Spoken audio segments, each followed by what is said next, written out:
प्रेमानंद महाराज जी बनाम धीरेन्द्र कृष्ण शास्त्री, दो रास्ते एक मंजिल, सच्चा संत कौन। आज के समय में दो नाम हर जगह गूंज रहे हैं, प्रेमानंद महाराज जी और धीरेन्द्र कृष्ण शास्त्री जी। दोनों ही करोड़ों लोगों के प्रेरणा स्रोत हैं, दोनों ही धर्म के प्रचारक हैं। लेकिन क्या आपने कभी सोचा है कि दोनों के संदेश, सोच और मार्ग में कितना अंतर है।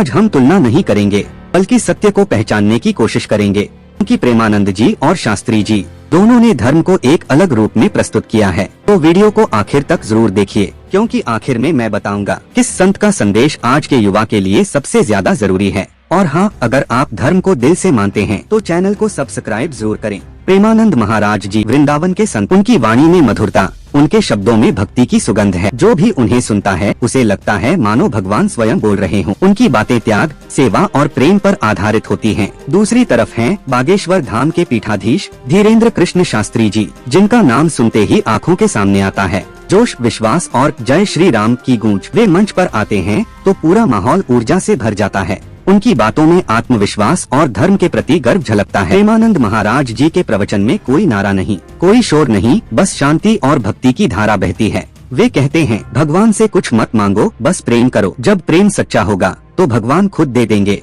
उनका संदेश है अंतर की शांति पाना। उनके हर शब्द में भक्ति का रस है, जो सुनने वाले को आंसू तक ला देता है। वहीं धीरेन्द्र शास्त्री जी का अंदाज बिल्कुल अलग है। उनका मंच एक धर्म सभा बन जाता है, लाखों की भीड़, जय श्री राम के नारे, और वे बीच में कहते हैं, धर्म पर संकट आए तो चुप रहना पाप है। उनका हर प्रवचन जोश और जागरूकता से भरा होता है। वे युवाओं से सीधे बात करते हैं, हिंदू बनो लेकिन गर्व से बनो। दोनों संतों की विचारधारा में गहराई है, लेकिन मार्ग अलग अलग। प्रेमानंद महाराज जी कहते हैं, भक्ति का अर्थ है अहंकार का अंत। वे चाहते हैं कि हर इंसान पहले खुद को सुधारे, फिर संसार को। उनकी नजर में धर्म प्रेम और क्षमा से शुरू होता है। धीरेन्द्र शास्त्री जी कहते हैं, सनातन धर्म सिर्फ पूजा नहीं, पहचान है। वे चाहते हैं कि हर व्यक्ति धर्म की रक्षा करे, क्योंकि अगर धर्म रहेगा तो समाज रहेगा, संस्कृति रहेगी। यानी प्रेमानंद जी का मार्ग अंतर्मुखी भक्ति का है, जबकि धीरेन्द्र शास्त्री जी का मार्ग बाहरी जागरूकता और कर्म का। एक भीतर की आत्मा को जगाते हैं, दूसरे बाहर के समाज को। प्रेमानंद महाराज जी का जीवन बेहद सादा है। वे साधारण वस्त्र पहनते हैं, किसी प्रसिद्धि या शक्ति की चाह नहीं रखते। उनकी दिनचर्या में भक्ति, ध्यान और सेवा शामिल है। वे अपने अनुयायियों को सिखाते हैं कि जो भीतर शांत है वही सच्चा भक्त है। धीरेन्द्र शास्त्री जी आधुनिक युग के संत हैं। वे मीडिया से बात करते हैं, देश विदेश में कथाएं करते हैं और हर उम्र के लोगों को जोड़ते हैं। उनका उद्देश्य है युवाओं को धर्म से जोड़ना। वे धर्म को एक नए अंदाज में प्रस्तुत करते हैं, जहाँ श्रद्धा के साथ साथ गर्व और साहस भी है। दोनों की लोकप्रियता और प्रभाव। प्रेमानंद महाराज जी को सुनने वाले कहते हैं, उनके शब्द दिल को छू जाते हैं।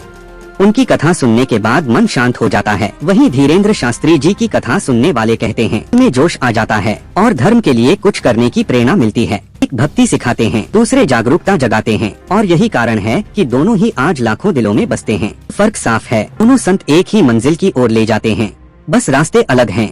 प्रेमानंद महाराज जी कहते हैं, भगवान को प्रेम से पाओ। धीरेन्द्र शास्त्री जी कहते हैं, धर्म की रक्षा करो, वही सच्ची भक्ति है। एक भीतर झांकने को कहता है, दूसरा बाहर खड़े रहकर धर्म की दीवार बचाने को। और असली सनातन वही है, जहाँ प्रेम भी हो, भक्ति भी हो और जागरूकता भी। दोनों ही हमारे समय के अमूल्य रत्न हैं। अगर आपको ये वीडियो अच्छी लगी हो तो इसे शेयर करें, ताकि लोग समझ सकें, धर्म में मतभेद नहीं, मार्ग भेद है, और हर मार्ग का लक्ष्य एक ही है, भगवान तक पहुँचना।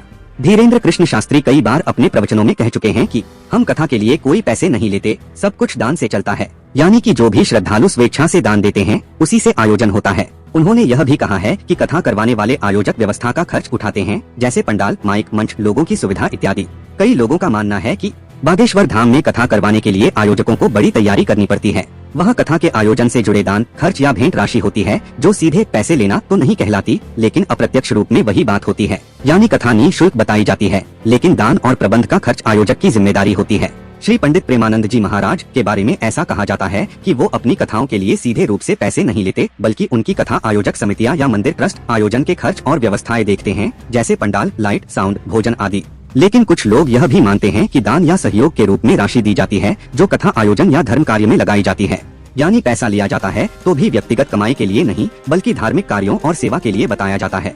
सीधे पैसे लेकर कथा नहीं करते। दान या सहयोग स्वीकार किया जाता है, जो धार्मिक उपयोग में आता है।